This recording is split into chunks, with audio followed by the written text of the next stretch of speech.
Hello, hello, hello, hello, hello, hello, hello, hello. It's Cellar Chats. It's me. It's Chris, the same guy who does this every week. You've probably seen my face. I did have somebody tell me that I recognize you. You're famous from the Facebooks.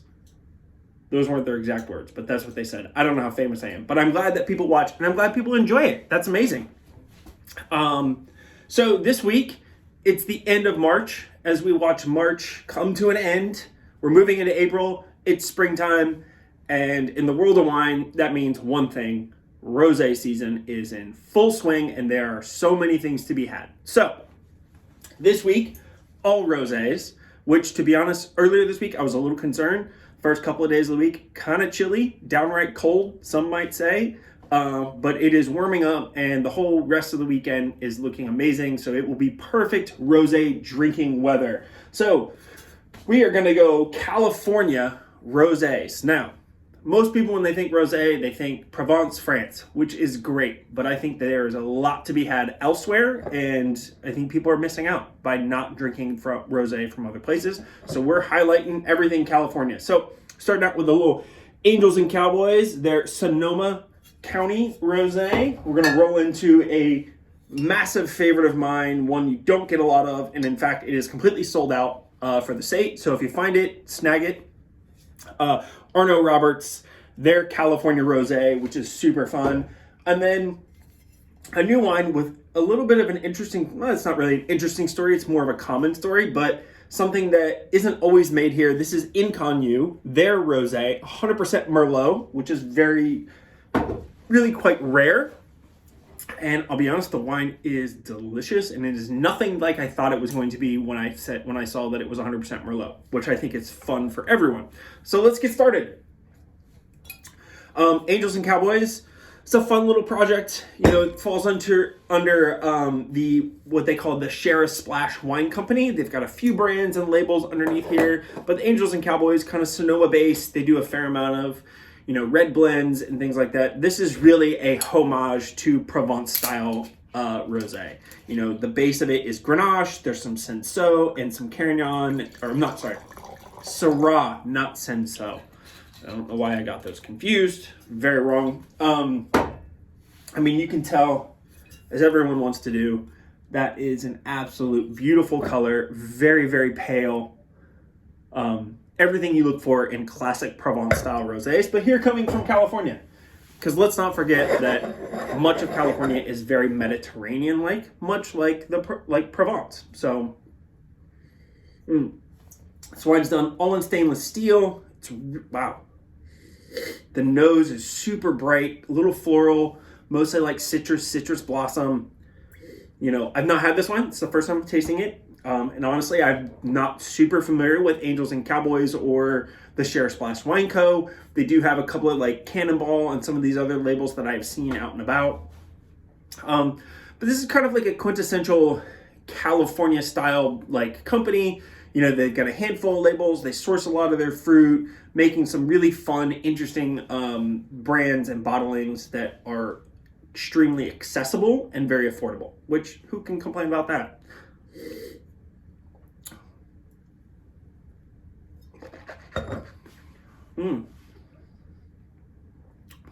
Yeah, really bright, good citrus. I mean, this hits all the marks for anybody who says, I only drink Provence rosé. This does the thing that you want, and it's all from California. It's lively, it's fresh, it's crisp, it's easy drinking. This is crush it by the pool, enjoy it with a light salad if you want, but this really says, I want to hang out with my friends and drink a bottle of rosé because it's beautiful outside.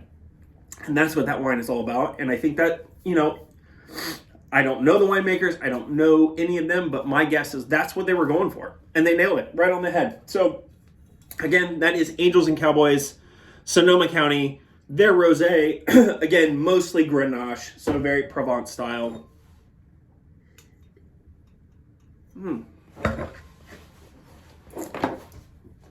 Super clean. I mean, that is well done, guys. Very good. All right. I went back and forth I didn't know which one to pour second. I'm going to go with the Arnot-Roberts because it's the one I'm the most familiar with. And I did just have the Inconnu, and there's some texture there. So what I think is interesting here is the Angels and Cowboys. It does that thing that everybody looks for in rosé, generally speaking. Blanket statement there. What people look for. It's crisp, it's clean, it's got that pretty color that, always attracts buyers who are looking for rosé to drink outside at a party or whatever. And it's made with very traditional varieties you find in Provence.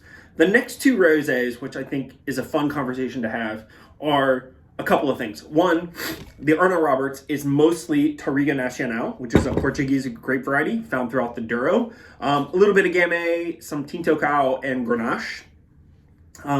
This has always been a favorite of mine. I think that there's a precision, a textural weight, and just absolute beauty on this wine that you just don't find in a lot of rosés anywhere, regardless of where it's from, whether it's a great Provence rosé or California, what have you. So Arnold-Roberts, founded by Duncan and Nathan. These guys are really kind of, excuse me, kind of the poster childs for, some of the poster childs for the new California. And again, of course, cold weather, warm weather. I'm suffering from allergies again. It's a never-ending battle. Like I was saying, they become kind of the poster boys for the new California push. They do classic varieties, Chardonnay, and they do some Pinot Noir and Cabernet, but then they also do some really fun stuff like this rosé, which I think, has multiple times been listed as one of the best rosés coming out of California. New York Times, San Francisco Chronicle. I know they've all talked about this wine. They don't make a ton of it, but when you can get your hands on it, it is killer. Oh, wow. It is. It's a little savory on the nose. Like there's a little kind of dried flower petals. Beautiful fruit. More stone fruit and white raspberries. So really complex, well, not exactly exotic, but kind of on the edge fruits. Not your basic apples and cherries and blackberries. It's got a little more of a I don't eat these every day, but I know what they smell and taste like.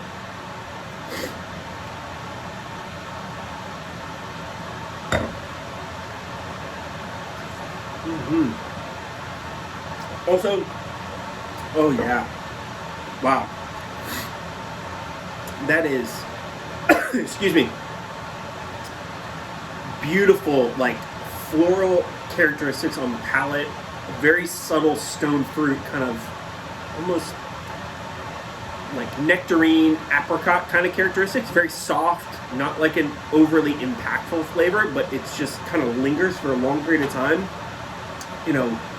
Again, more of that white flowers. There's so much happening here. I don't even really know how to describe it. What I do know how to say is that I really like it, and it's super tasty. Oh wow, yeah.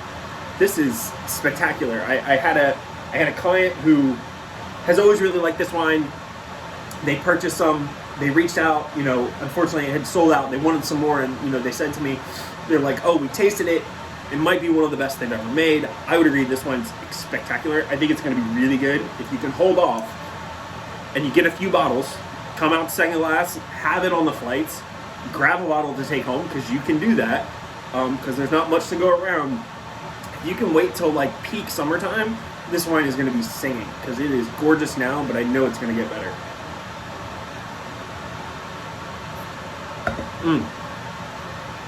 Oh yeah, that's great.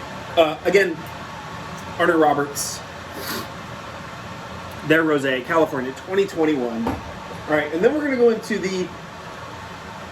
I think the most interesting one to talk about because there's so much happening in this wine. And so much about this wine goes against what most people think of when they think of rosé. All right, so this is Inconnu Rosé. This is their 2020 rosé, but it is current release. It's 100% Merlot, and it was all barrel aged. So basically, I just said three things that people hope to not hear when they're asking about a rosé. They want it to be stainless steel. They want it to be Grenache or something of that nature, something lighter and fresher, more red fruit driven. They want it to be, released and drank within 6 months. That typically is how the conversation goes. I'm looking for the freshest, crispest, most delicious thing you have.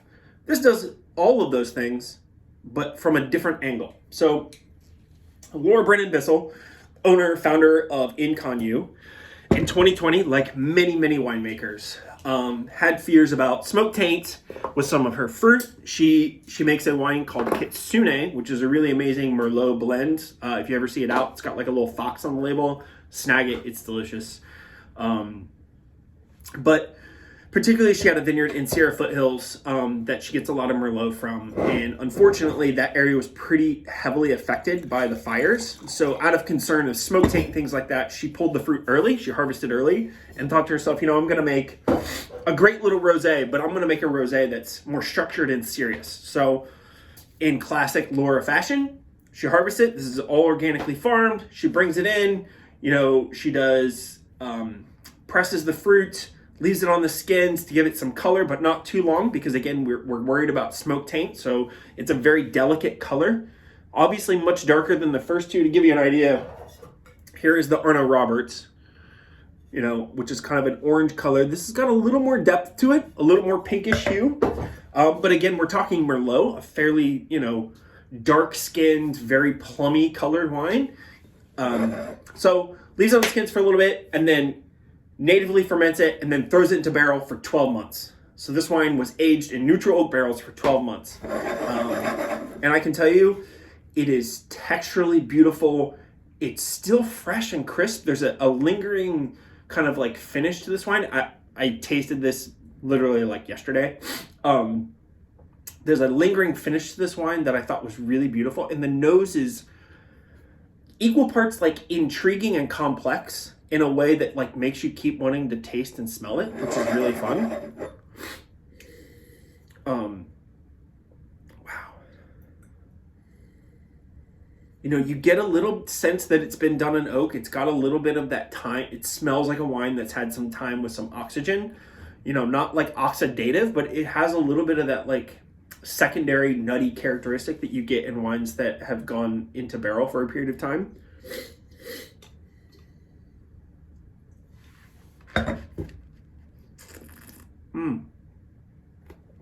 Oh yeah. And then it just like explodes in your mouth with like vibrant citrus, almost like green apple acidity, but not like the flavor of a green apple. It's more, to me, more like white peaches and yellow peaches with like the freshness of like crisp apples. I think this wine is super fun. And to me, it represents my arguments with rosé all the time, which is they're delicious with more time on them. They're fantastic when they have a little more color. And don't be turned off if it's a variety that you don't often see done for rosé, because they can be gorgeous. Case in point, Merlot 2020, aged in barrel for 12 months. That is excellent. I hope that Laura makes more wines like this, even though this was kind of a one-off due to like bad weather and fires. I think the wine's excellent, and I hope she makes more. So that was Inconnu Rosé, their 2020. So let's do a quick wrap up. Start out, Angels and Cowboys, Sonoma County, just telltale, classic, Provence-inspired. Again, I know I keep doing this, but everyone wants to pay attention to the color of rosé. That is as onion-skinned as it gets, and that is the traditional classic, what you would look for in great Provence rosés. Going into Arnot-Roberts, one of my favorite labels, to be honest. Trousseau, a little more depth. It's got a little more of an orangish hue to it. And then moving into Inconnu, 100% Merlot, which I think is just fascinating. And then the color on that wine, it's gorgeous. It's gorgeous. It's every bit as gorgeous on the nose and palate as it is to look at through the glass. So get out here, try this rosé flight. The weather's going to be gorgeous. The food is top notch. I had some food here last week. It was fantastic, as always. And enjoy your friends. Enjoy wines. And enjoy being in such a beautiful place. And I will see you guys next week.